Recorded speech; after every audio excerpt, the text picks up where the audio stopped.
La crisis habitacional existente tiene como consecuencia directa una aceleración y aumento de los campamentos, ya que la autogestión de la vivienda es vista como una solución rápida y efectiva al problema habitacional.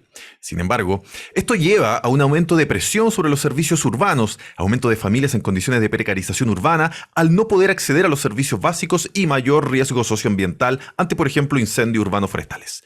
Es importante entender que el aumento de los campamentos es un síntoma de un problema estructural de la política habitacional, que ha dejado en manos de los privados la generación de soluciones habitacionales, ofreciendo una batería de subsidios a los cuales pueden acceder ciertas familias. A nivel institucional, algunas de las medidas que podrían tomarse son la creación de un banco de suelos que habilite suelos públicos en zonas centrales de la ciudad para la construcción de vivienda social, modificación de la solución habitacional de acuerdo con lo que buscan las familias que se encuentran en campamentos, acceso a jardines y patios para la cría de animales y cultivo de huertos, mejora la calidad de la vivienda, ubicación cercana a centros urbanos con acceso a equipamiento, etc. Aumento de atribuciones de los gobiernos locales, los municipios, para trabajar directamente con las familias de los campamentos y con esto la generación de planes de erradicación de los mismos. Soy Jorge Andrés Pomar y ya comienza Chile Público.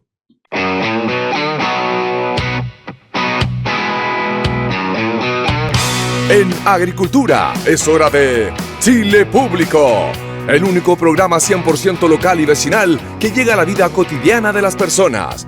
Chile Público, un programa realmente descentralizado. Conduce Jorge Andrés Pomar.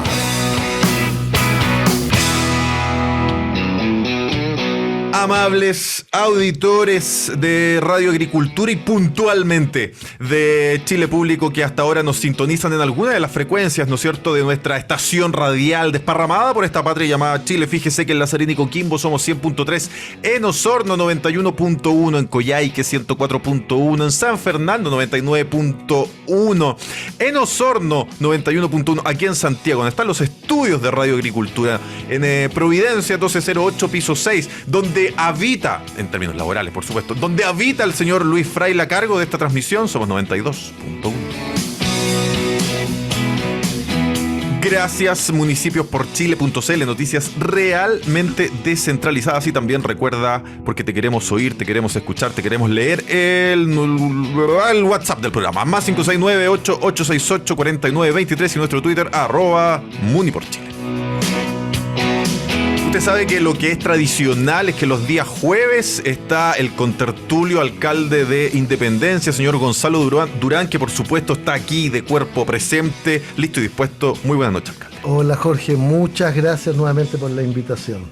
Y el habitual, el contertulio alcalde de La Reina, José Manuel Palacios, pidió excusas porque está en plena cuenta pública a esta misma hora. Así que por supuesto lo excusamos, pero estamos también con un amigo de la casa, alcalde de Ñiquén, Manuel Pino. Muy bienvenido también aquí a Chile Público. Bueno, a falta de Palacio, bueno es el Pino. Está bueno.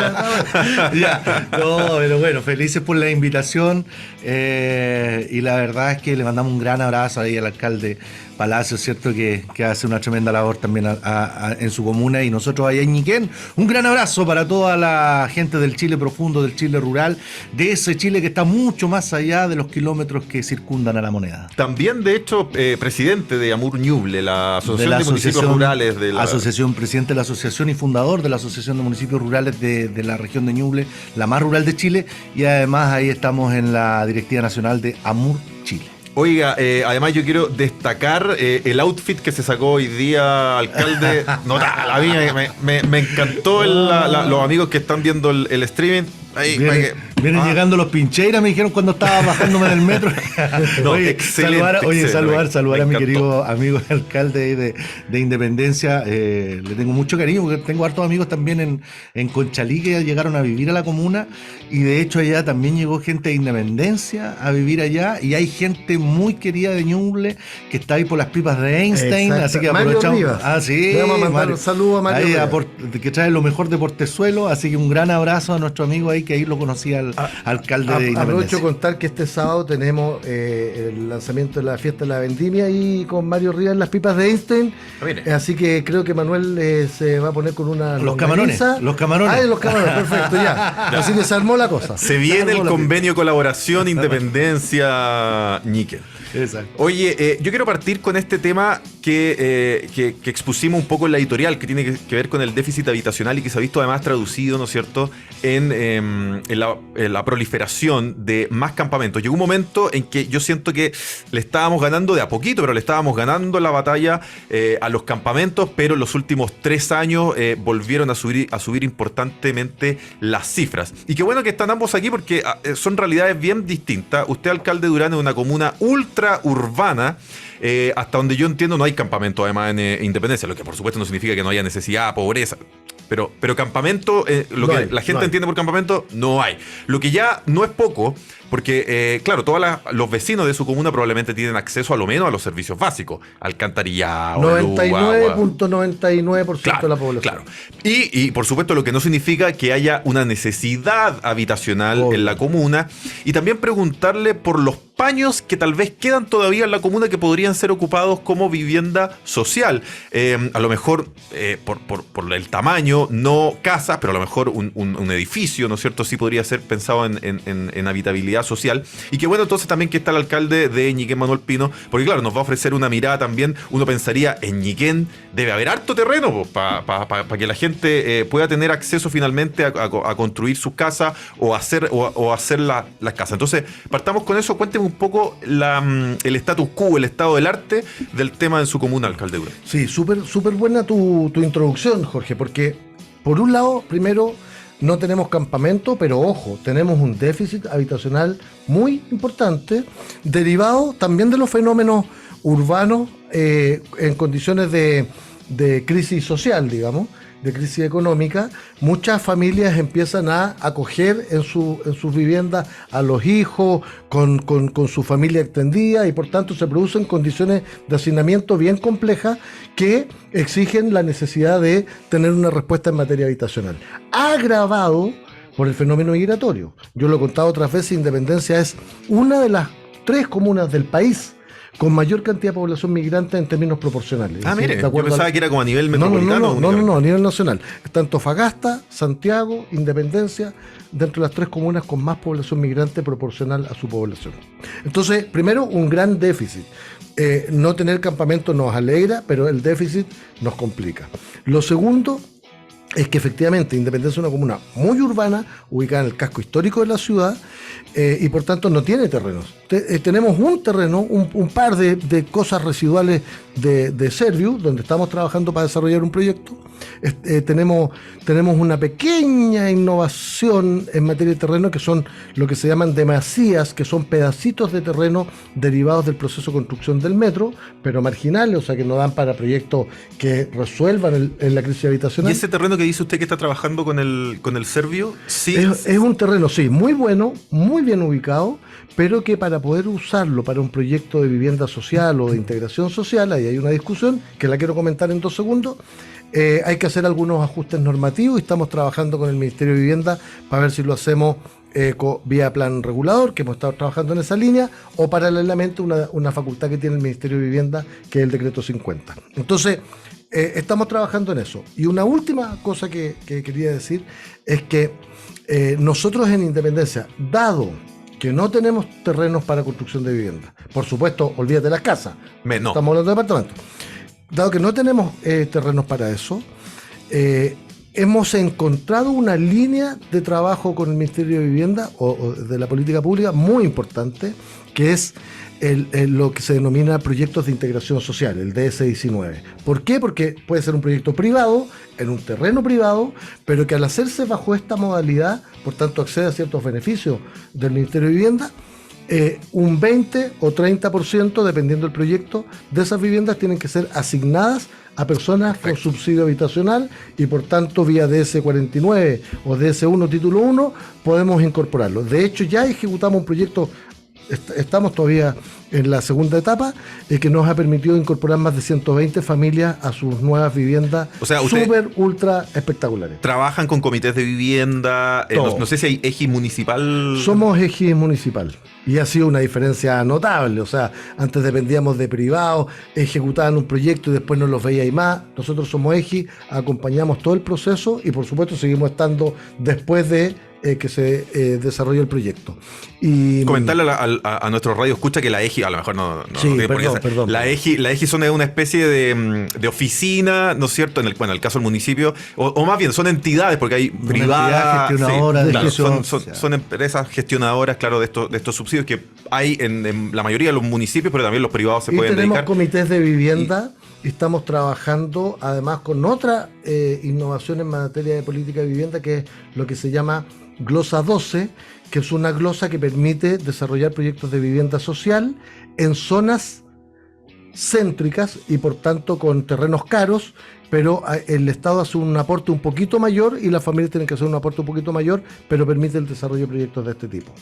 Alcalde Pino, más o menos, esto no se trata de como de preguntas así como para pillar a nadie, pero yo no tengo idea. Usted no sabe, candidato. ¿Cuánto será, claro, cuánto será la superficie de Ñiquén en kilómetros cuadrados, más o menos, ¿no es cierto? No, si yo tengo la cifra exacta. Si dígame. son 496 kilómetros, búscalo en Wikipedia, me lo dijo Wikipedia, dijo una candidata, búscalo ahí, pero también nosotros lo tenemos y al final habían quedado cortos porque el río Perquilauquén de repente nos da y de repente nos quita. 496 kilómetros cuadrados. ¿Cuánto tiene usted, alcaldura? Más o menos. 7,6. 7,6. Pero mira, yo precisamente quería meter mi cuchara ahí, y es que escuchaba atentamente al alcalde Gonzalo de acá de Independencia, y fíjate tú que yo voy a lo macro, o sea, en lo macro, ponle tú, ya son 600.000 el déficit, digamos, cuantitativo, Sí, pero hay siempre se habla de esa cifra. 1.200.000 del tema más cualitativo, digamos, que es la cifra en el fondo real. Entonces, yo sacaba la cuenta, el presidente Boric durante esta semana anunció 35.000 millones de pesos, digamos, para compras de terrenos en el ámbito, digamos, para los pueblos indígenas, Sí, cosa que... doblando la cifra. Sí, se dobla la cifra y se espera llegar a 70.000. Y yo pensaba, entre mí ya, pucha, con 35.000 millones me construyo 1.000 casas al tiro en Ñiquén, ¿cierto? Porque hay que llevar la cifra. ¿Qué población tiene, Manuel, perdón, qué población tiene Ñiquén? Casi 12.000, pero tenemos, de acuerdo al último censo, 11.536. Pero la verdad de las cosas, y nuestra población es netamente rural, Ñiquén tiene el 90,25% de ruralidad, por eso no tenemos tantos kilómetros cuadrados y tenemos una dispersión demográfica tremenda. Entonces, pero mira, más allá de la casa en sí, yo voy a otro tema que tiene que ver, y que Gonzalo también lo tocó ahí, que tiene que ver con el barrio.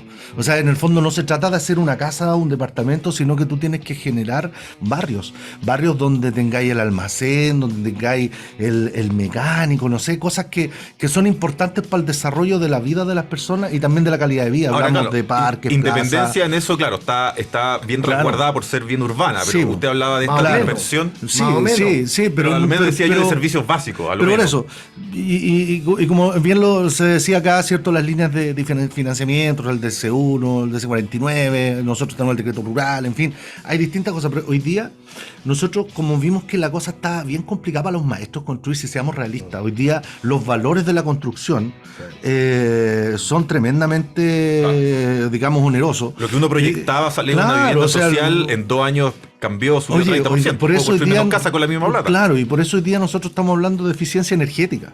Estamos hablando de trabajar en esa línea mientras se recupera un poco el tema y vuelven los precios a lo real, porque hoy día la inflación que vivimos hace que el costo de los materiales, las empresas en sí, hay muchas que están dejando la pega a medio camino porque en realidad prefieren irse a quiebra que perder todo el patrimonio.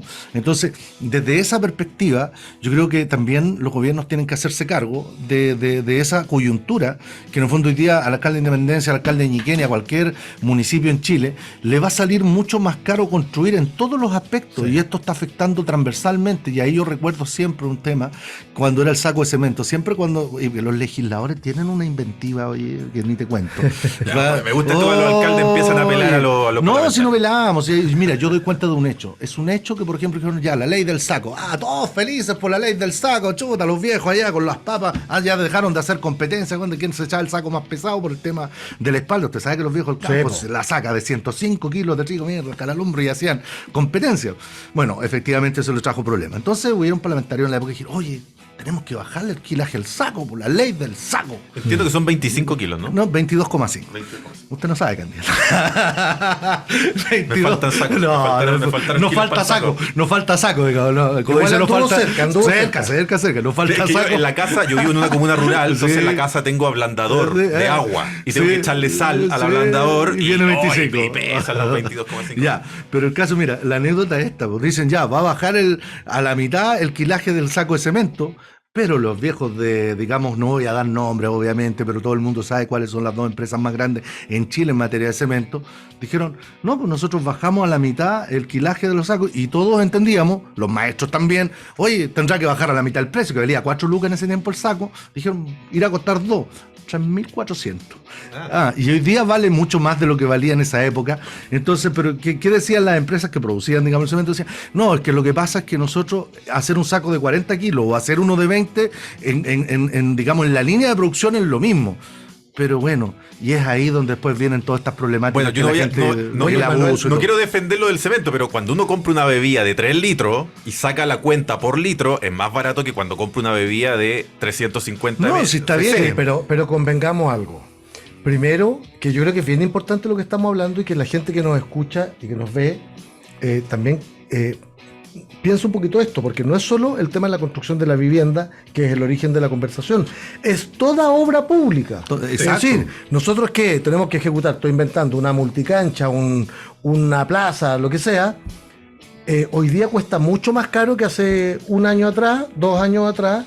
Entonces, esto genera un impacto desde el punto de vista de la ejecución de los proyectos de inversión en nuestros territorios. Y lo que dice el alcalde, las cifras reales hoy día, ¿cuántas empresas están abandonando las pegas? Así Obviamente, y te las dejan a medio camino, y al final el alcalde se acuerdan de la mamá de Gonzalo, de la mamá mía, de la mamá de cualquier Claro. alcalde que le queda Piensa- botar la pega, entonces, chuta. Piensa que se inicia una obra. Tú licitaste una obra, te cuesta 60 millones de pesos.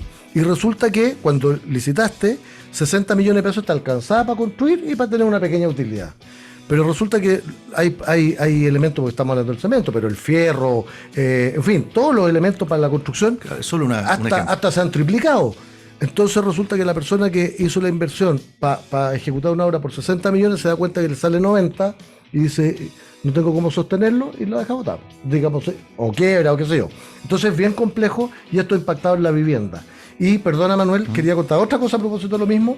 En el caso nuestro, que somos comuna superurbana, recibimos mucha demanda de vecinos más vulnerables, con problemas en la vivienda, por ejemplo, que le aportamos con planchas de zinc por la lluvia, no sé qué. Nosotros hace 1 año y medio que prácticamente no tenemos zinc, no hay cómo comprar. Tú sabes que había empresas que nos decían, páguenos ahora y lo entregamos en 6 meses más, está como los autos, te lo juro. En 6 meses más le entrego, páguemelo en diciembre y se lo Y- paso. y- Para los vecinos que se le está goteando la casa y que tienen Claro, una necesidad entonces urgente es bien ahora. dramático, es bien dramático. Alcalde, solo para redondear, alcalde Pino, entonces un poco la necesidad del tema habitacional en Ñiquén, y usted hablaba de estos 496 kilómetros cuadrados de la comuna, y el precio del terreno, imagino que también seguramente subió. No, ahora se disparó todo, Jorge. Sí, mira, y hay otro problema de fondo, que más de alguna vez lo hemos tocado acá, que son los viejos que están estafando a los santiaguinos principalmente. ¿Cómo hacen sus vecinos en el fondo con los subsidios habitacionales? Porque imagino que es completamente distinto, no sé, al edificio de apartamentos de 4 pisos sin ascensor, que es como lo que uno tiene en la cabeza cuando piensa en la política habitacional de Social. los últimos departamentos que se hacen en Chile. Pero en Ñiquén, claro, no hacen edificio de apartamentos de 4 pisos. No, porque la verdad las cosas ya se construyen casas, y el tema de los subsidios rurales bajó y venía bajando desde el gobierno del presidente Piñera, para ser justo, porque no vamos a echarle la culpa, digamos, a un gobierno que está recién partiendo, que lleva 2 meses y un poco más. Entonces, al final yo creo que aquí en la política habitacional uno tiene que ver señales, y las señales que vemos precisamente es que siempre lo que es construcción, siempre te revitaliza la economía, te da dinamismo, ¿cierto? Genera trabajo, pero el drama es cuando tú, por ejemplo, buscas por esa línea de financiar el tema de la vivienda, y hoy día lo que decía Gonzalo pasa allá, pero de una manera distinta. Por ejemplo, los papás, la familia, las mamás, ¿cierto? El hijo vuelve, muchos han vuelto de acá de Santiago porque está muy complicada la cosa, entonces han vuelto allá y le hacen un alerón a la casa, lo arreglan, digamos, como pueden, y se van a vivir ahí, un poco hacinados en principio, después se le escritura un pedacito de terreno de los mismos papás y al hijo, que se puede a través, digamos, de algunos mecanismos legales, para que sea menos de media hectárea, porque en el fondo hoy día es media hectárea, y ahí construyen. Y los subsidios rurales, precisamente ha bajado muchísimo la posibilidad de, digamos, de poder acceder, porque en el fondo son trámites largos. Imagínate que hay comités que esperan allá, en la zona, en Ñuble en general, 10 años. Yo cuando llegué había uno que llevaba 25 años. Que es de las esperando. regiones más pobres de Chile, además, Pero junto con la Araucanía. exacto, la región de Ñuble pasó, obviamente, cuando nos separamos de la región del Biobío, los 470.000 más o menos habitantes que tenemos al día de hoy, obviamente pasó a ser la comuna, o sea, la región más rural y la región más pobre. Entonces, que antes ese récord lo tenía la Araucanía. Entonces, ahí es donde necesitamos, como yo siempre digo, la región de Ñuble, cada autoridad, independientemente del tinte político, tiene que verlo como una guaguita. Una guagua, cuando nace, ¿cierto? Tenemos que darle todos los cuidados, enseñarle a caminar, tomarla de la mano, buscarle la forma, y así lo vamos a desarrollar. Y eso es la invitación que le hacemos a todas las autoridades, a los que están escuchando. Yo creo que Gonzalo acá mismo en Independencia tiene de necesidades distintas, pero en el fondo hay cosas transversales que tienen que ver con la dignidad, con la calidad de vida, que tiene que ver, ¿cierto?, con los accesos que pueda tener a la educación, a la salud. Imagínate tú, nosotros estamos batallando, y en esto quisiera después profundizar el tema. Se gana una concesión la Ruta 5, por ejemplo, y va a poner y quiere poner ciertos portales y no nos tienen caletera. Ustedes en Santiago por lo menos les hacen caletera ya todas atochadas y todo el tema, pero tienen una alternativa para pasar. Entonces allá, como rurales, al final... Usted también lo cruza en la autopista, ¿no? Nosotros tenemos, no nos cruza, sino que nos bordea. Nos bordea. Ok. Pero tenemos autopistas, sí. Pero tiene la posibilidad, Sí. un vecino de Independencia, de andar por sus calles sin pagar. Entonces, por eso digo, este es como un principio bíblico. Al que tiene se le dará, y al que no tiene, aún lo poco que tiene se le quitará. Entonces, una comuna rural, en una región pobre, una concesionaria que te quiera poner portales, y los vecinos de Ñiquén que quieran ir a San Carlos, o que quieran ir, digamos, moverse internamente en Ñiquén, hoy día van a tener que pagarle a una multinacional, ¿cierto?, para poder hacer su vida, para poder ir al hospital, para ir a buscar a la farmacia un remedio, para ir a moler trigo, ¿cierto?, para tener la harina para hacer el pan. Entonces, esa cuestión es una aberración. Oye, pucha, estamos buenos para hablar, pero lo que pasa es que a mí me encanta lo que dice Manuel, me encanta en el sentido de que me motiva a una reflexión. No es posible, pucha que está mal pelado el chancho, Juan. No es posible que lo que está contando Manuel se pongan pórticos en la autopista, en la Ruta 5, Pero, alcalde, y no hayan mecanismos adecuados de compensación para esas comunidades. no es necesario ir a Ñiquén. No. Lo que vi en los amigos de Tiltil, Por de supuesto, Lampa. no, oye, perdona, todos nosotros, los precios, lo abusivo que han sido la modalidad de concesiones. Yo creo que tiene ventaja el modelo de concesiones de autopistas. Para ser sincero. Si estamos claros. No hay otra forma de claramente construirla. hay que regularlo. Y lo que estaba pensando es que además deberían haber mecanismos de compensación. ¿Por qué? Lo que decía Manuel, el acceso a servicios, educación, salud, no sé qué. Nosotros tenemos, por ejemplo, cuando tú hablas de la idea de barrio, claro, nosotros tenemos infraestructura vial, tenemos red de alcantarillado, tenemos todo eso. Pero cuando tú ponís 4, 5, 8 nuevos edificios, afortunadamente ahora con nuestro nuevo plan regulador de menos altura, hay que tener una escuela nueva, hay que tener un consultorio nuevo, hay que tener un jardín infantil nuevo, ¿cachai? Entonces, una cantidad de servicios asociados que no se tiene. Y en el caso del ejemplo de Manuel, oye, si las autopistas están haciendo un buen negocio, pucha, a lo mejor debiera la ley considerar mecanismos de compensación a las comunidades aledañas. No sé, la construcción, estoy inventando, no tengo idea, la construcción de un centro de salud, de una posta, la construcción de no sé qué, por supuesto, las carreteras. O sea, hay que pensar el desarrollo incorporando a todos y no solo al que va a pasar en su auto, digamos. Última pregunta bien breve antes de irnos a la pausa comercial. A propósito de lo que dice el alcalde Durán, ¿no es cierto? De que, claro, me llegan en 3 años, a lo mejor si me instalan 2, 3 edificios y tengo 5.000, 6.000 personas nuevas en la comuna. ¿Hay una compensación de parte, no sé, el Fondo Común Municipal, el Gobierno Regional, el Ministerio de Salud, Educación, en el fondo como para compensar ese nuevo gasto que incurre el municipio por estas personas, estos vecinos nuevos? ¿Alcanza a reajustarse sin que impacte tan duro en el presupuesto municipal? En comunas como Independencia, nada. Desde el punto de vista económico, es pura pérdida. Pura pérdida. Primero, porque el 99 o 100% de los departamentos que construyen, lo construyen con la modalidad de FL2, no pagan contribuciones.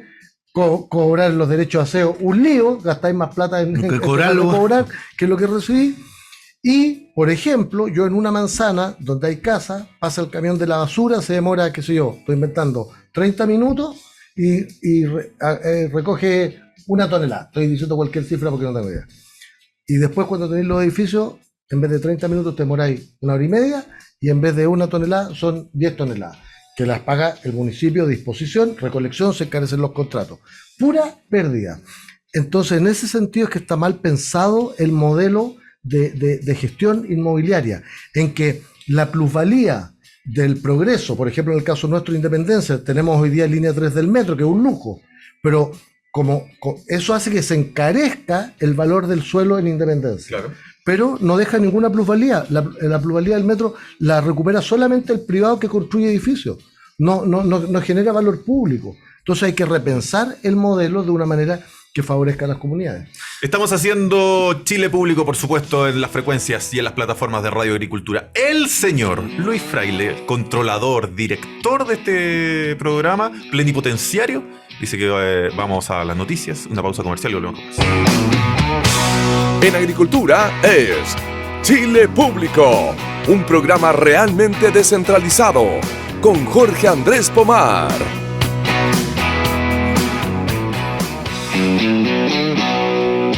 Municipios por Chile, noticias realmente descentralizadas. Municipios-por-chile.cl, el único diario digital de noticias 100% locales, 100% municipales. Descarga la app de Radio Agricultura y podrás escuchar este y todos nuestros programas desde cualquier lugar de Chile y el mundo. Como se hace muy fácil, en tu celular ingresa a Google Play o Apple Store, escribes Radio Agricultura, descargas y listo con la app de Agricultura. Siempre estaremos contigo donde quiera que vayas. Manuel Pino, alcalde de Ñiquén, también presidenta Amur Ñuble, está por supuesto esta noche con nosotros, y Gonzalo Durán, alcalde de Independencia. Yo lo interrumpí, usted quería decir. Sí, es que nos fuimos a la pausa porque el señor Fraile, yo siempre digo, el único fraile sin sotana que tenemos en este momento en Chile, en el mundo. Le mandamos un gran saludo al señor Luis Fraile. No, yo solamente decir que, bueno, uno presenta el problema, también tenéis que presentar las soluciones. Yo creo que una de las cosas que venía haciendo bien el gobierno anterior, digamos, en materia de vivienda, y el actual, que esperamos que lo profundice, tiene que ver precisamente con la eficiencia energética. Hoy día la gente pagando el gas, pagando una luz carísima, qué sé yo, porque yo te digo, Ñuble, para que pueda progresar más y para que pueda desarrollarse mejor, uno de los grandes problemas que dicen las personas que quieren hacer emprendimientos grandes en la región es que no tenemos corriente, o sea, que le falta corriente, o sea, lo que tenemos no nos da precisamente para poder fomentar la industria, ya sea, digamos, sobre todo en la zona nuestra, que en el ámbito de la fruta, en el ámbito de los frigoríficos, por ejemplo. Entonces todos tienen que pensar en un proyecto que sea autónomo, y por lo general ese proyecto autónomo con paneles solares no funciona, entonces tienen que tener calderas, entonces tienen que tener distintas cosas que al final encarecen el emprendimiento, entonces finalmente terminan concentrándose ¿dónde? Acá en Santiago, concentrándose en la quinta región, concentrándose en la Concepción. Si están allá, pagan la patente acá. Sí, pero también es un tema. Y desde esa perspectiva están los decretos de energía solar, que una persona, pucha, que lo agradece, la duchita, ¿cierto?, en la mañana con el panel solar, y uno dice, oye, pero en el invierno funciona. Sí, funciona, a lo mejor no te calienta tanto el agua, pero por lo menos te la entrega tibia, ya te ahorraste gas. En la zona nuestra le mando un gran abrazo y un saludo a la población Villa Blanca Correa y a varios sectores rurales donde estamos haciendo el tema de eficiencia energética. Mira, una cuestión tan básica que es ponerle un panel, mira, para que la gente lo entienda, es un plumaví grueso, que el que usábamos antiguamente, ¿se acuerda, alcalde Durán, para hacer el diario mural? Pero 3-4 veces más grueso, se le pone a la pared, después se le chanta una malla, se le tira un material, digamos, para que parezca como cemento y se ve precioso, y yo te digo, te ayuda muchísimo a la eficiencia energética, a gastar menos leña y por ende a cumplir el compromiso que tiene Chile, no como gobierno, sino que como Estado, ¿cierto?, de bajar la huella de carbono. Entonces, esas cosas yo creo que son maravillosas para poder seguir avanzando. Sí, obviamente, siempre va a haber crítica, siempre el gobierno que sea va a estar expuesto a eso, pero lo más importante, y quiero recalcar en eso a las autoridades del actual gobierno del presidente Boric, que vuelvo a decir, como lo he dicho en este programa en veces anteriores y lo digo allá en la región, queremos que le vaya bien, queremos queremos que el gobierno tenga éxito, porque si le va bien al gobierno, le va bien a Chile, pero también tiene que escuchar, ¿cierto?, precisamente al Chile profundo, que es ahí precisamente donde se tienen que emplear estas políticas públicas, y no solamente en la retórica, porque a veces en la retórica tú dices una cosa y hoy día con las redes quedan todos los discursos grabados de lo que hay dicho para atrás, entonces tenéis que ser consecuentes. Yo creo que eso es el valor fundamental para que la gente vuelva a creer, más que los políticos, en la propia política, y que vuelva a creer que las acciones que se hacen genuinamente para desarrollar y mejorar el país. Sí. A propósito de estos llamados, ¿no es cierto?, al gobierno y otros, ¿cómo han visto ustedes estas mesas que se están haciendo respecto a controlar una supuesta, no sé, supuesta, y ojo con el adjetivo que uso de supuesta, porque las cifras de delincuencia son difíciles como de ponernos todos de acuerdo respecto a por cuál nos vamos a regir, y uno le pregunta a un subsecretario anterior y dice, no, pero es que si tú ves ese delito, sí, pero es que estábamos en pandemia, por eso bajó, entonces es difícil un poco consensuar las cifras. En ese sentido, ¿cómo creen ustedes que está llevando adelante esa conversación del gobierno? ¿Qué papel les cabe también a los alcaldes? Y voy a meterle más pelo a la sopa respecto también de, y a propósito que ya queda poquito tiempo para que se acabe y tengamos, el 4 de julio ya se acaba definitivamente, ¿no es cierto?, la convención constituyente. Un poco antes ya empiezan a regir solamente las comisiones de protocolo y de armonización.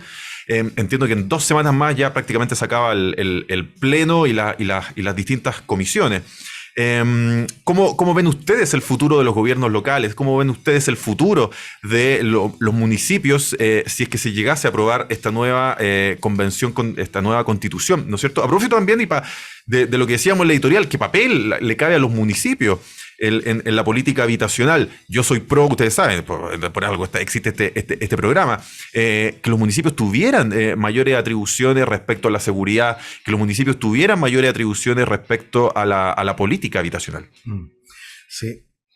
2 cosas. Primero, Manuel en un momento dijo, este gobierno que lleva 2 meses, un poquito más. La verdad es que me acabo de dar cuenta que justo hoy se cumplen 2 meses, así que el tiempo pasa volando. Yo también tenía la sensación de que había sido un poco más. Oye, y lo otro, para darle beneficio de duda, digamos, no de duda, de cómo se dice cuando, no, que el presidente es de verdad, genuinamente, súper de región, pues, y de una zona súper apartada. Así que yo también, a pesar de ser bien santiaguino, tengo harta expectativa de que se piense bien incorporando la realidad de las regiones, porque es verdad que Chile es un país muy centralista. Y eso es una crítica que tenemos que hacernos como Estado. Es un país extremadamente centralista y a veces se piensa desde Santiago la política para todo el país, y eso es un tremendo error. Han habido avances, hoy día hay gobernadores regionales electos democráticamente, yo creo que eso va a ir teniendo un impacto, hay que transferirle más competencia, pero igual hay una cosa como cultural de la concepción de la política que tiende siempre a centralizarse en la toma de decisiones, y yo creo que es una cuestión que tenemos que compartir todos. Aunque no lo crean, incluso en las regiones, la decisión tiende a tomarse en la capital regional, muchas veces tiende a desatenderse en las zonas más apartadas, entonces hay que repensar territorialmente el país. Sí, claro, hay intracentralismo también en la región. Probablemente usted lo sufre, entre comillas, con Chillán, San Carlos, y en algún momento lo sufrió con Concepción, también cuando eran Biobío. Cuando éramos Conce, viejo, claro, una cuestión que, imagínate Ñiquén, 150 kilómetros de Concepción, a 2 horas y media, o sea, ¿qué es lo que es Ñiquén? Te preguntarán ese cómo, ¿qué cosa es? Entonces, al final, imagínate tú lo difícil que para nosotros era precisamente poder hacer escuchar la voz de una comuna que en el fondo tiene mucha fuerza, tiene tradición, tiene historia, pero que para ellos era ínfima desde el punto de vista electoral, desde el punto de vista quizás geográfico en cuanto a la distancia. Ya, pero para ir al tema que nos propone Jorge, yo creo que el tema de la seguridad ciudadana da lo mismo, la discusión decía un poco más, un poco menos, las cifras, la pandemia, no sé qué. Lo cierto es que yo creo que todo el país tiene coincidencia plena en que la delincuencia es un tema de primera prioridad, que ha habido... ¿Pero usted siente que hay más? ¿Se siente más inseguro? Mira, ¿Siente que hay más delitos? Lo que pasa que es el peor momento de la seguridad. Lo que pasa es que hay 2 cosas distintas. ¿Hay o no más delitos? Eso es una cosa que efectivamente tiene una cierta complejidad por lo que tú decías. Pueden haber bajado durante la pandemia, pero en general, estadísticamente, en los últimos años había una cierta tendencia al incremento de la cantidad de delitos, especialmente los que se llaman delitos de mayor connotación social. Pero me parece que más importante y más grave que eso, en lo que yo creo que sí estamos de acuerdo, es que ha aumentado la violencia del delito. Y ha aumentado el uso de armas de fuego.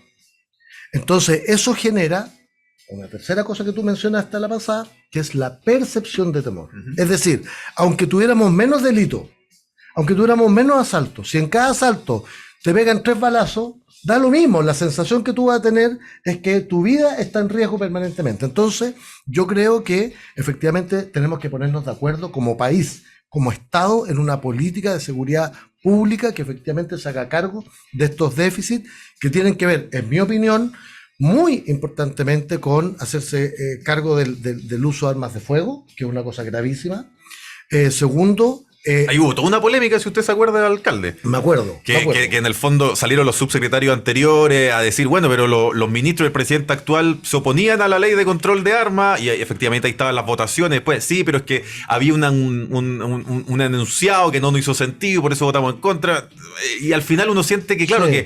que más allá de los matices, no hay un consenso nuevamente. Sí, es que todo esto es opinable, o sea, yo no quisiera entrar en eso porque como que nos vamos justamente a lo que pasa, porque que la pelea es chica, la pelea política es chica, entonces no, pero es que tú dijiste que yo dije, lo cierto es que hay que erradicar las armas de fuego de la población. Esa cuestión es letal. A su juicio, incluido, por ejemplo, militares y exmilitares, que son los únicos civiles con permiso, porque entiendo, para un civil normal, como nosotros tres, conseguir un permiso para portar armas, no para la casa, para portar armas es casi imposible. Pero es bastante fácil adquirir armas para tener en la casa. Sí, eso cuestión sí es con la que yo también estoy en contra. Ahora, respecto a los exmilitares, ex carabineros, ex policías, digamos, yo la verdad que no tengo un gran problema con eso, salvo que, o sin perjuicio de que, tendríamos que tener una capacidad muy rigurosa, que no la tenemos, que no la hemos usado, de fiscalizar. No porque sean ellos. Digo, cualquier persona que adquiere un arma, tiene que haber un mecanismo de control y fiscalización. ¿Por qué? Porque mucha gente que adquiere armas por vía legal, esas armas terminan en manos de la delincuencia. Por distintas razones. Porque se le perdió, porque se la robaron, porque a veces se ocupa el mecanismo legal de adquisición de armas para traspasarla a la ocurrencia de delitos, en fin. Entonces, el tráfico de armas es casi tan lucrativo como de narcóticos. Exacto. Entonces, si vamos a tener personas ex uniformados, en fin, que puedan portar armas, bueno, siempre y cuando, porque también ha habido, desgraciadamente, y esto no es poner el dedo en la llaga, también ha habido desde recintos militares, policiales, en fin, fuga de armas. Sí. Entonces tiene que haber un mecanismo. Señor, usted, ex carabinero, ex militar, ¿tiene un arma? Sí. ¿Puede portarla? Sí. Bueno, no tengo idea. Cada 6 meses tendrá que reportar dónde está su arma, en qué condición. Pensar un mecanismo, yo no soy experto, pero es un tema. Segundo, las bandas criminales y de narcotráfico. Esa es una cuestión extendida que se ha vuelto muy, muy compleja, y esto requiere inteligencia policial, requiere una capacidad de intervención de las policías mucho mayor. O sea, tenemos desafíos bien importantes en materia de seguridad. Y el último, para que hable Manuel. Perdona, Manuel, querido. No, te preocupes, dale nomás, lo que pasa es que Jorge me invita súper poco. No. Y lo último es que ha estado un poco en la discusión el tema de la distribución de la dotación policial. Porque claro, efectivamente yo siempre... ¿A usted le tocó redistribución? No. Y podemos hablar de eso. No me parece tan terrible que en esta primera etapa no haya pasado. Pero en la perspectiva mayor hay que discutirlo. Y yo siempre pongo el ejemplo. En Las Condes, Vitacura, Lo Barnechea, hay un carabinero cada 500 habitantes. En las comunas de la zona sur, de la zona poniente de Santiago, un carabinero cada 1.200 habitantes. No sé cuál es la realidad de las zonas rurales, pero eso da cuenta de que hay una inequidad territorial profunda, incluido la dotación policial. Bueno, yo ir despejando cosas. Por ejemplo, y ahí voy a citar, quizás alguien dijo por ahí, venire contra factum proprium not vale. Quiere decir, ir contra los hechos propios. Yo creo que uno de los grandes problemas que ha tenido el gobierno al comenzar, ¿cierto?, ha sido precisamente todo lo que conocemos nosotros hace unos meses atrás apoyando el tema de los retiros, después tener que desdecirse de ese tema, el tema de las armas, tener una visión y ahora decir, no, tenemos que desarmar a todo el mundo, pero mire, seamos realistas. El delincuente va a estar con las armas. Yo te lo digo porque yo lo veo, lo leo cuando salen noticias. Esto es lo que comenta el común de la gente. Estamos hablando en medios quizás que tienen un tinte, en otros que tienen otro tinte, pero hay un hecho cierto. Yo hablo de hechos. Y la gente en el sur, y a propósito y sabes tú que me emociona y me da mucha pena, en una semana en Ñuble, ¿cierto? Muere un joven carabinero de 23 años. La semana pasada. Y qué terrible ver algunos medios diciendo, no, es que echándole la culpa como que andaba sin chaleco antibalas. O sea, llegar a nuestra sociedad hoy día, que cada carabinero que te controla, que anda en la calle, que anda trabajando, que la única manera que va a poder hacer su pega 23, va a ser 23 años. 23 años, Sí. Brean Rivas Manríquez. Sí. Oye, Brean, con sus 23 años, hijo único. Imagínate en la madre de él, Tenía cómo lo pasó. creo que tenía Y 2 meses en 2 meses el hijo. su pequeño. Entonces, ese tipo de cosas no pueden pasar. Y a la semana, estamos hablando de una niña de 13 años. Sí. En Ñiquén, nuestra comuna de campo, comuna ¿Fue en tranquila. Ñiquén? No, en lo que pasó fue, lo que te acabo de nombrar es Chillán. Sí. Pero en Ñiquén unos días antes. El balazo a la niñita también. En Ñiquén fue un niño de 17 años. Un niño de 17 años, campeón seleccionado de fútbol de la región, 6'8", 6'9 de promedio, había ido a representar a Chile, Uruguay, para que venga la lacra de la delincuencia a asaltar a su abuelo. Y mira, si todo tiene su historia detrás, y por eso me da mucha pena, porque este joven, para su abuelo, él había perdido a la hija, mamá del joven que mataron, porque había fallecido 10 años antes y los abuelos se hicieron cargo de él. Y 10 años después él quedó cuando tenía 7 años. Y a los 17 años, 10 años después, llega una turba de delincuentes a asaltar, porque ellos tenían un negocio, los agarran a balazo y matan a un niño.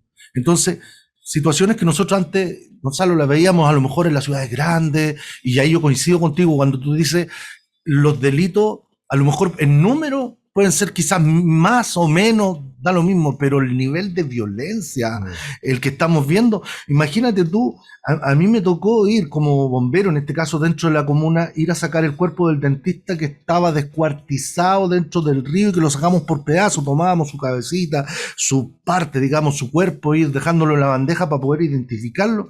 O sea, ¿en qué mundo estamos viviendo? ¿Dónde está la delincuencia? ¿Y sabe cuál es el gran problema en el tema de las armas? Precisamente que la gente tiene sus aprehensiones, es que hoy día la delincuencia tiene chip libre y la gente se dice, chuta, si Carabineros no puede intervenir porque está el tema de los derechos humanos y estamos todos de acuerdo en aquello, si nadie no vamos a perder en ese tema, pero cuando un carabinero es, por ejemplo, digamos, acusado de alguna situación, lo primero la baja, segundo tiene que defenderse solo. No tiene una institución, un organismo que le diga, oye, ¿sabes que te va a poner un abogado para poder defender al carabinero? Sin embargo, el delincuente tiene a la fiscalía, tiene a todo, digamos, un equipo ahí detrás defendiéndolo, ¿cierto? Para que pueda salir nuevamente en libertad. Entonces, ese tipo de cosas son las que el Chile ya no quiere. Lo que queremos hoy día es precisamente que haya estamos claros, la proporcionalidad, lo que se está viendo. Imagínate, yo veía el otro día dentro de la Constitución, ya, quitarle las armas a carabineros. Y suponte tú que un carabinero un día tomó detenido a algún delincuente. A ese delincuente lo sacaron libre. Y ese delincuente le va a decir, yo sé dónde tú vives, sé quién es tu familia, y voy a ir a tu casa, y ese carabinero no va a tener con qué defenderse en el momento que el delincuente a lo mejor lo vaya a acribillar a la casa. Entonces, por eso hay que ser muy cuidadosos desde el punto de vista de la Constitución. Nosotros tuvimos una reunión con Elisa Loncón, con Jaime Baza en su momento, para explicarle otros temas que tenían que ver con el agua, también hablamos de esto. ¿Cuál era la visión de los municipios rurales? Los viejos que cazan en el campo también están ahí diciendo, chuta, ¿y qué va a pasar con nosotros? O sea, y tú lo miráis desde el punto de vista, ya, ahora nos vamos a llenar de conejos, por ejemplo, porque era una manera de controlar los conejos ahí en el campo. Entonces, por eso te digo, es muy fácil a veces, y ahí yo coincido con Gonzalo, mirar desde Santiago, mirar desde acá, desde la capital, y hacer una ley comunitaria para todo el país, ¿cierto? En ese sentido. Entonces, por un lado decimos ya, vamos a hacer leyes distintas para los mundos indígenas. Pero en el tema de la arma, todo igual. Entonces. Sí, Manuel, pero para ser justo, no sé cómo estamos de tiempo, pero Háblenos, alcalde, si nos queda. quiero decir un par de cosas. Yo dije, nunca es bueno traer la pelea chica. Yo quiero ser justo, con todo cariño, Manuel. Sí. Primero, creo que no es efectivo que el presidente Boric, en particular, haya cambiado de posición respecto a los retiros de los fondos de la AFP. ya en el último retiro, que fue además hace algunos meses, o sea que la... O sea, yo no me refiero a él. ¿Cómo votó? está Si bien, la pregunta está es bien. cómo votó, ¿votó a favor o votó en contra? No, pues es que no es tan fácil. Porque si fuera tan fácil, tendríamos una planilla Excel donde... Solo quiero decir, votó a favor de 4. solo quiero decir y de que fue el uno- autor... Ya. Fue el autor de las indicaciones que le ponía severas restricciones al retiro. Lo que pasa es que las indicaciones que él propuso no fueron acogidas, para ser justo. O sea, yo no hablo de Y él- solamente el presidente y él- Boric, hablamos de gente pública al gobierno. Está bien, pero digo, o sea, cuando dejamos esas cosas caer, como que queda la sensación, pucha, ahora cambió. Yo creo que genuinamente el presidente Boric advirtió un problema que hoy día lo estamos viendo, que es el de la inflación, que tiene efecto, que tiene causa externa, la guerra, un montón de otras cosas, la baja del precio del cobre, en fin, China que está confinado, pero también un impacto en esto. Entonces, para ser justo, yo creo que ha habido un esfuerzo de ser bien coherente. Y en materia de legislación, en materia de seguridad, o sea, en materia de cualquier cosa. A veces uno dice, no, pero tú votaste a favor, votaste en contra, pero efectivamente los procesos legislativos, desgraciadamente, son mucho más complejos de lo que quisiéramos. Si los alcaldes legisláramos, te aseguro que nos pondríamos de acuerdo bastante más rápido. Como lo hemos hecho en las asociaciones, por ejemplo. Exacto, porque tenemos sentido práctico. Entonces, que hayan votado un proyecto de ley negativamente no significa que estén hoy día en una posición distinta. Lo que pasa es que puede ser que el proyecto de ley haya sido bien malo. De hecho, el proyecto de ley aprobado, que establece una serie de restricciones, igual sigue siendo un proyecto bastante malo. Pero se demoró 14 años, entonces bueno, finalmente había que aprobarlo. Pero ¿en qué cosas podemos ponernos de acuerdo? ¿En qué cosas podemos coincidir plenamente? Por ejemplo, yo estoy de acuerdo contigo, Manuel, a propósito de otras realidades. Los cazadores, las personas que se quedan a la casa en el campo, que sé. Y no solo esa, porque aquí desde Santiago Sí, hay mucha por gente a supuesto, cazar allá. por supuesto. Yo estoy de acuerdo. Estoy de acuerdo, perfecto, te lo timbro al tiro. Viste que no podemos legislar rápido, pero en la ley establezcamos un mecanismo muy severo a través del cual esa persona tiene que acreditar porque hoy día tú compras un arma, olvídate, pasan 10 años y nadie tiene idea si la tenés, no la tenés, si te cambiaste de casa, te cambiaste de ciudad, nada. Segundo, establecer una Si te trazabilidad mueres, de si las te- municiones. Sí, pues tienes que avisar. Que se da mucho también en el campo, que la Exactamente. escopeta tiene 3 En generaciones. el campo y en todos lados. Algunas son carabinas. Oye, y claro. aunque tú compres un arma en el centro de la ciudad y te mueres, efectivamente, en general nadie sabe qué hacer, el hijo, el familiar se queda con el arma, la sigue usando, o digamos, sigue disponiendo de ella, nadie tiene mecanismos de reporte. La trazabilidad de las municiones es otra cuestión clave. Entonces, lo que yo digo es, no se trata de que nadie en Chile, por ningún motivo, bajo ninguna circunstancia, puede tener armas. El punto es que la menor cantidad de gente razonablemente posible tenga armas y que quien tenga armas, efectivamente, cumpla con requisitos muy rigurosos. Se haga responsable. La evaluación psicológica que se hace a las personas para adquirir un arma es un chiste. Es un chiste. O sea, salvo que te detecten a simple vista que eres un psicópata, cualquier persona compra el arma. Y está probado que mucha gente compra armas legalmente, se ocupa gente vulnerable, le pagan 100 lucas para que vaya y inscriba un arma a su nombre y ¡pum! Para el delincuente. ¿Para qué hablar de otras medidas que hay que tomar, como mayores controles en el servicio de aduana? O, por ejemplo, regular el uso de las armas a fogueo, porque las armas a fogueo los delincuentes las modifican en 2 minutos. Entonces, por eso digo, hay que ponerse de acuerdo con sentido práctico, y yo creo que es clave. Lo digo sinceramente, Manuel, con todo cariño, tenemos la responsabilidad antes, ahora y después de, en ciertos temas, no pretender ninguna ventaja política, sino que ponernos de acuerdo en cuestiones que pueden salvar la vida cívica, democrática de nuestro país. Y una de ellas es tener una política de seguridad concordada entre todos los actores. Exacto, y ahí yo te quiero decir, o sea, en cuanto a las cifras, hablemos de las cifras reales. O sea, el año 2020 era el 24% de los delitos violentos y el 2021 fue un 28%, o sea, subió un 4%, hablando de cifras reales de paz ciudadana, ¿cierto? Que maneja, y el 19 y algo, si mal no recuerdo, es lo que está acá en Santiago, que subió. Pero nosotros ahora, en 2022, con los delitos que te acabo de nombrar, que nos estremecieron hasta el alma en Ñuble, obviamente que eso va a subir la cifra. Entonces, yo solamente recalcar que independientemente de que podamos tener posiciones distintas en cuanto a lo político, tenemos algo en común, amamos nuestra patria, amamos nuestro Chile, pero también hay que tener sentido práctico. Exacto, pero el problema es que la gente dice, Gonzalo, y me lo dice en la calle, y lo dicen en la red, en todos lados, oye, van a desarmar a la población civil que tiene su arma para defender su casa, para defender a su familia, vamos a tener que defendernos a palo, mientras el delincuente afuera anda con armas de grueso calibre. Entonces, y es ahí donde tienen que las políticas, digamos, de castigo a los delincuentes tienen que ser... Mira, es que esto está probado, perdona la interrupción, esto está probado, hay estadísticas en Chile, y te quiero decir, más allá de Chile también, hay un porcentaje muy significativo de armas que compra la gente por vía legal para defenderse de la delincuencia, y esas armas terminan en accidentes fatales al interior del domicilio, o robadas por los delincuentes, o perdidas, digamos, en esto que decíamos, falleció la persona, pasó a mano del hijo, no sé qué, no hay trazabilidad de las armas. Entonces, cuando a mí la gente me dice, porque efectivamente la gente dice, no, bueno, pero ¿cómo los delincuentes tienen armas? Nosotros no podemos tener armas. Esto no se trata de quién está más armado para enfrentar al otro, porque si no vamos a terminar como los países latinoamericanos, en que la gente va en el auto y tienen un incidente y se pegan 3 balazos.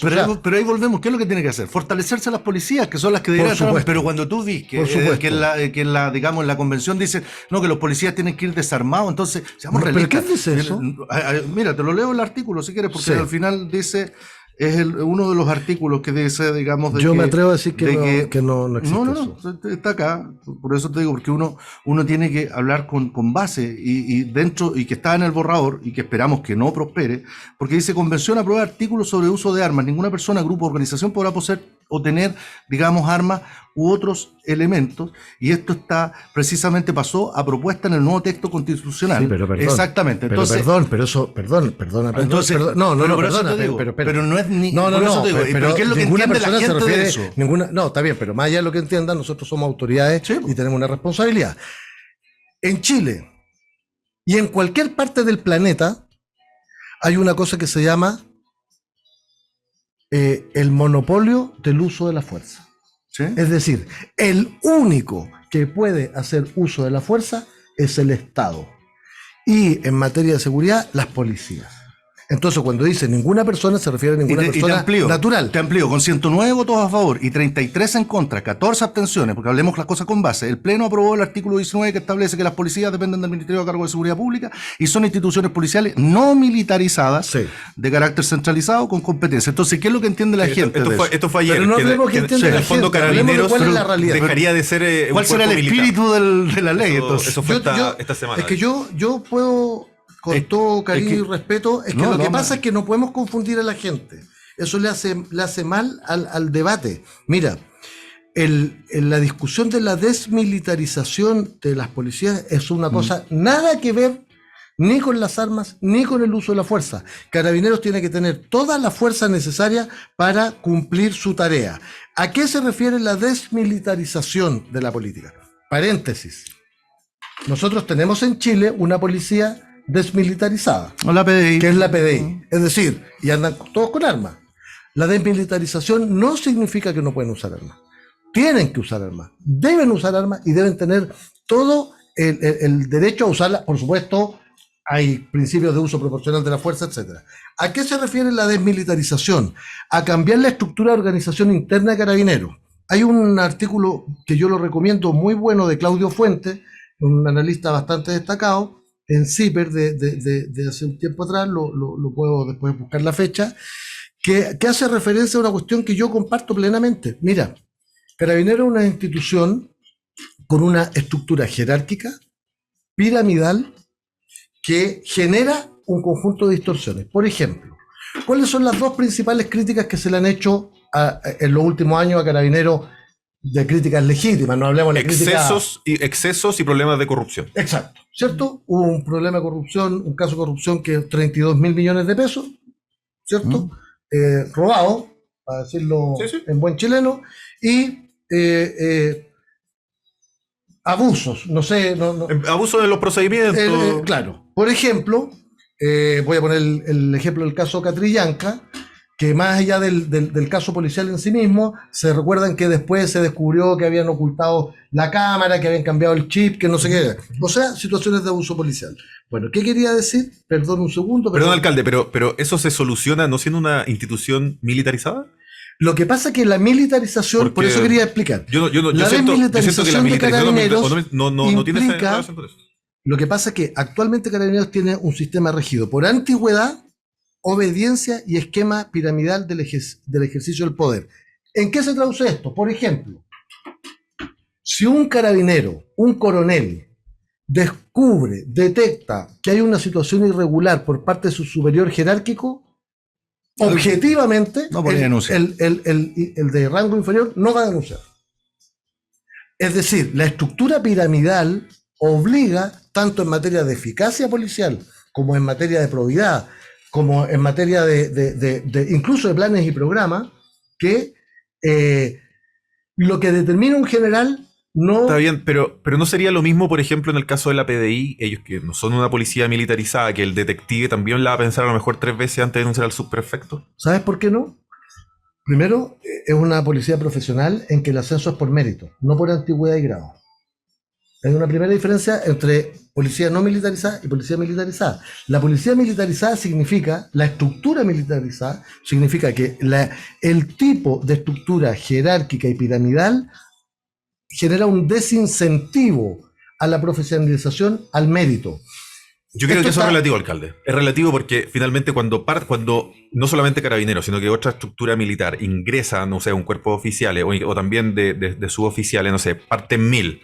Y el que a coroneles llegaron 200 y a la general son 10 y el comandante en jefe o el director general es 1. Entonces, y eso está basado precisamente en el mérito. De hecho, tiene mucha importancia ser la primera antigüedad dentro de la generación porque es lo que te va posibilitando. La principal forma de ascenso es la antigüedad. Sí. Segundo, tenemos 2 escalafones, razón por la cual tú tienes un tope. Sí. Y en tercer lugar, mira, voy a poner un ejemplo. Cuando el presidente Piñera nombró general director de Carabineros al general Rosas, no sé si se acuerdan, Sí. para nombrar al general Rosas, tuvieron que irse como 30 para la casa. Claro. ¿Por qué? Porque como tiene una estructura piramidal, que es la estructura militar, Sí. al nombrar al que venía más abajo, estás obligado a sacar a todos los Eso también, arriba. eso es cierto. Esto no lo digo yo, lo dijo Carabineros. Cuando después nombraron al general Hermes Soto.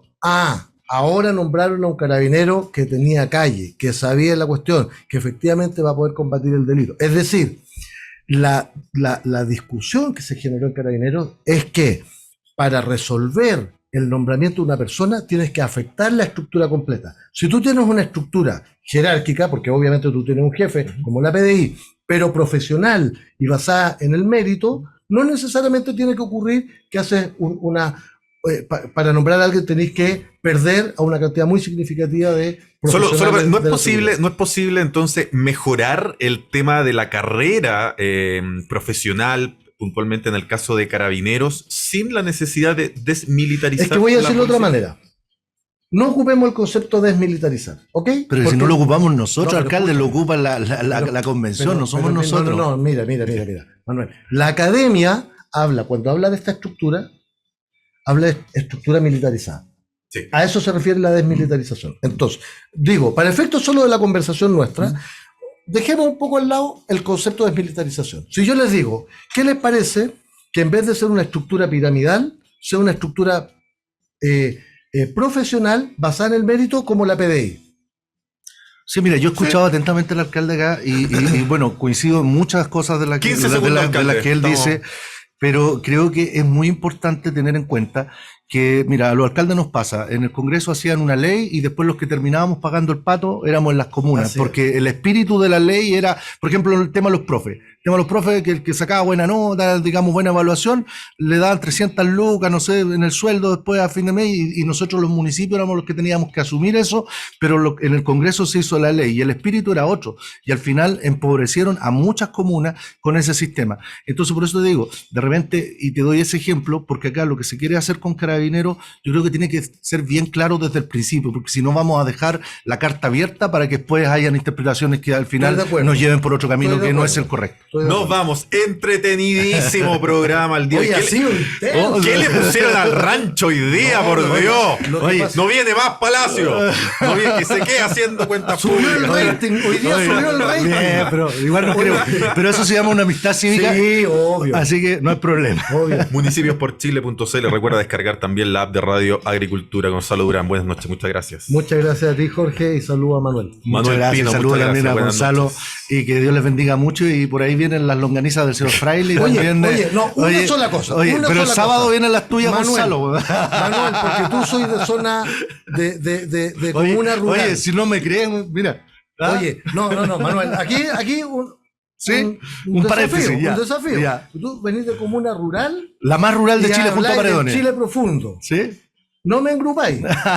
¿Bailáis bien la cueca o no? Bailo la cueca y tengo un grupo que se llama Los Guasos del Rancho, que le Perfecto. canto la cueca cuando quiera. Mira, Oye, porque yo he escuchado unos alcaldes que hablan de la chilenidad Es y verdad, nos es veis verdad, bailar compa. cueca y dan verdad. pena. Yo también bailo Oye, cueca. mira, y usted cree que no somos de cartón. Ahí viene la longanicita, mira, la harina tostada, y por ahí vienen unos vituperios que Ya, por la hora no los puedo mostrar. Le Le mando vamos- la Quiero Le vamos a convidar quiero al que quede alcalde Durán. registrado, que esto llegó solo para el animador, así que yo No, quiero... pero está ¿Qué pendiente van a porque esperar? ¿Qué van a no, esperar? no, porque Yo le va a estar la convido- invitación, va a estar la Perfecto. invitación Yo a le convido al la alcalde. independencia. Ya, porque no Mientras Nos tanto, vamos. mientras Nos tanto, vamos. este sábado la longaniza las vamos a comer en las pipas de Einstein. con un pipeño o una de buena chicha. suelo. Volvemos mañana con más Chile Público. Chao. En Agricultura fue Chile Público, un programa realmente descentralizado. Conducción Jorge Andrés Pomar.